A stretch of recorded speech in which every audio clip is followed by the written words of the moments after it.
Germany and the United States are finally sending lethal tanks to Ukraine. German Chancellor Olaf Scholz will not only allow other countries operating the Leopard 2 to donate their tanks to Ukraine, but he will also send over 14 from Germany's own supply. In an official statement from the Chancellor's office, Scholz announced, "This decision follows our well-known line of supporting Ukraine to the best of our ability. We are acting in a closely coordinated manner internationally."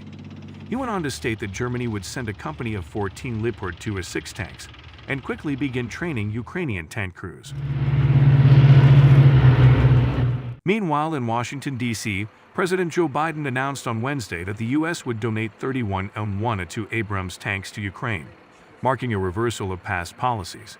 Ukrainian forces, Biden said during the afternoon press conference, are preparing for additional counteroffensives. To liberate their land, they need to be able to counter Russia's evolving tactics and strategy on the battlefield. In addition to the tanks, the Washington Post reported that the U.S. would send 8 M88 Hercules armored recovery vehicles, designed to tow disabled tanks to safety. For months, Germany has resisted a growing call from Ukraine and its fellow NATO members to send over modern tanks. While 12 NATO members operate the Leopard 2, 14 if you count Sweden and Finland, which are preparing to join the alliance, Germany is the original exporter and has veto power on whether the tanks can be transferred to third parties. Germany has shied away from both donating tanks and allowing transfers to take place, arguing that supplying Western tanks would unnecessarily escalate the conflict. Most recently, Scholz stated that the United States would need to send tanks before Germany would do so. Der Spiegel reports the tanks could be delivered in 3 months. Scholz further explained that the goal was to assemble 2 battalions of Leopard 2s from Germany and a variety of partners. A tank company in Germany consists of 14 tanks, while a tank company in Ukraine, which is still heavily influenced by the Soviet Army organizational model, consists of 10 tanks. A Ukrainian tank battalion consists of 31 tanks, so ultimately Scholz may be talking about at least 62 tanks. As Germany dithered, an informal international coalition of countries operating the Leopard 2 began to argue they should be allowed to send tanks to Ukraine. Poland, which operates 247 Leopard 2s, recently warned it would send 10 tanks, whether or not the transfer received Germany's blessing.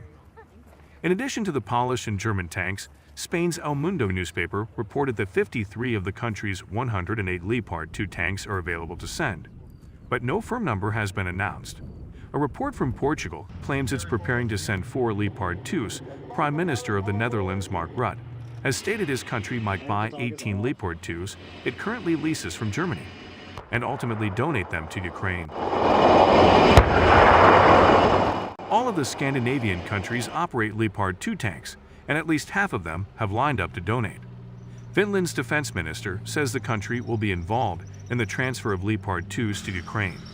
A report from Norway claims it is preparing to send 8 out of the country's fleet of 36 operational Leopard 2A5 tanks.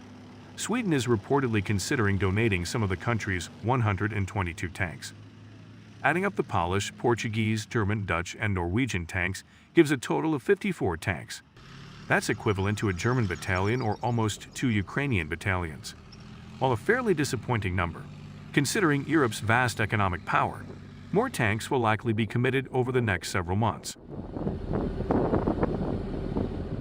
The United States is planning to send 31 M1A2 Abrams tanks. The United States had previously refused to send Abrams tanks, instead supplying HIMARS guided rockets, Javelin and TOW anti-tank missiles, M2 Bradley infantry fighting vehicles, and billions of dollars in other equipment.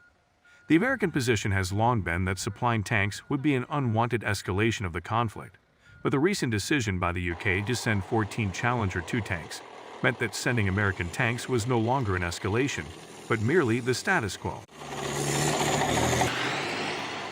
It is no exaggeration to suggest that these new Western tanks, Abrams, Leopard 2, and Challenger 2, will bring game-changing capabilities, including superior firepower, increased armored protection, and the ability to fight at night.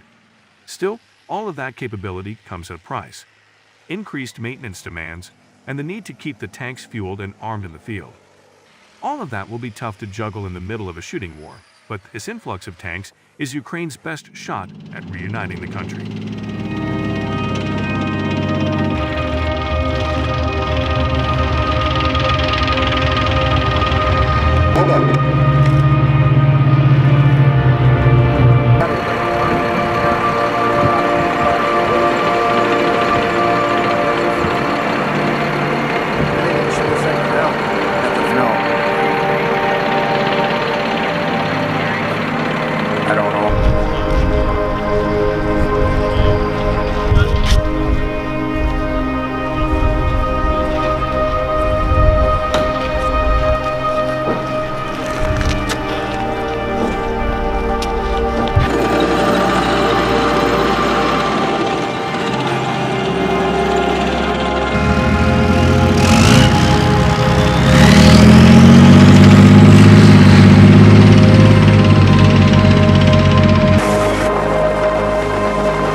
And the dog is off.